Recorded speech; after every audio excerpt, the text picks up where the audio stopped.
السلام علیکم friends, welcome back to Top Smarties drama serial Khush Naseebi, جس کی آنے والی ایپیسوڈ میں ہم دیکھیں گے کہ نرمین تو خود کو بہت خوش قسمت محسوس کر رہی ہے کیونکہ اسے ہمایوں کا ساتھ مل گیا۔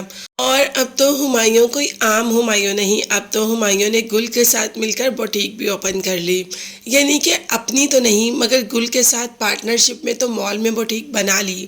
یہ بات تو بہت زیادہ خوشی دے گئی نرمین کو، اور نرمین یہ بھی جانتی ہے کہ ہمایوں کافی محنتی انسان ہے، ایک نہ ایک دن وہ اکیلا کچھ نہ کچھ ضرور بنائے گا۔ نرمین کو ایک دم خیال آتا ہے کہ ماہین کی برتھ ڈے ہے تو کیوں نہ ماہین کی برتھ ڈے اپنے گھر میں سیلیبریٹ کی جائے، ویسے بھی شادی کے بعد ابھی تک ہم نے ان کی دعوت نہیں کی، تو ہمایوں بھی مان جاتا ہے۔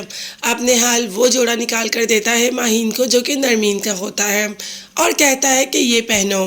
جب ماہین نے کہا کہ یہ تو نرمین، تو نہال نے کہہ دیا کہ دیکھو مجھے تم پر یہ کلر بہت سوٹ کرتا ہے، تم یہی پہنو۔ اب جب ماہین جاتی ہے نرمین کے گھر تو نرمین تو دیکھ کر حیران ہو جاتی ہے کہ آخر ماہین نے اس کا جوڑا کیوں پہنا۔ وہ کچھ کہنے ہی لگتی ہے کہ کہتے کہتے چپ ہو جاتی ہے کہ کہیں ماہین برا نہ مان لے۔ ابھی کیک کٹنگ سرمنی کے بعد آتی ہے کچن میں اور کیک کے پیسز کر کر لے جا ہی رہی ہوتی ہے کہ رستے میں نہال اس کا ہاتھ پکڑ لیتا ہے۔ اب تو نرمین کو بے حد غصہ آ جاتا ہے اور کہہ دیتی ہے کہ ایسی حرکت کرنے کا مطلب کیا ہے تمہارا۔ نہال نے کہا کہ اگر تم چاہتی ہو کہ تمہاری بہن میرے ساتھ خوش رہے اور میں اس کو دنیا کی ہر خوشی دوں تو تم مجھ سے فون پہ بات کرتی رہنا۔ نرمین نے کہہ دیا کہ میری بہن کو کچھ بھی کہنے کی ضرورت نہیں، وہ بہت معصوم ہے۔ خیر غصے سے نہال کا ہاتھ پیچھے کر کر وہاں سے چلی جاتی ہے۔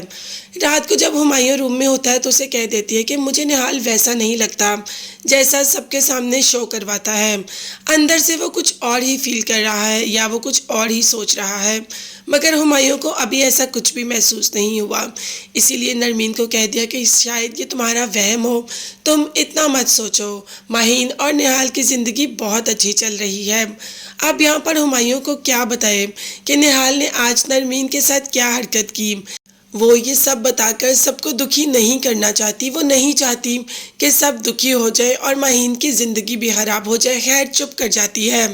اب طلحہ بھی آ جاتا ہے میدان میں، جی ہاں طلحہ آ جاتا ہے ایمان کا ہاتھ مانگنے کے لیے سیدھا سراج صاحب کے پاس، اور سراج صاحب سے کہتا ہے کہ میں ہوں تو بالکل اکیلا، مگر میں چاہتا ہوں کہ میں ایمان کے ساتھ شادی کروں، اسی لیے ایمان کا ہاتھ آپ سے مانگنے آیا ہوں۔ جس پر سراج نے کہا کہ ایک اکیلے لڑکے کو ہم ایسے کیسے اپنی بیٹی دے سکتے ہیں، کوئی نہ کوئی فیملی تو تمہاری ہو گئی۔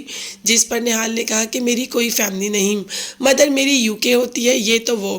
اب سراج نے تو رشتہ دینے سے انکار کر دیا، دیکھتے ہیں ایمان یا مونا سراج کو منا پائیں گی یا نہیں، یہ دیکھتے ہیں۔ اور جاننے کے لیے چینل کو سبسکرائب کر لیجیے گا۔ نیکسٹ ویڈیوز تک کے لیے اللہ حافظ، bye bye and take care.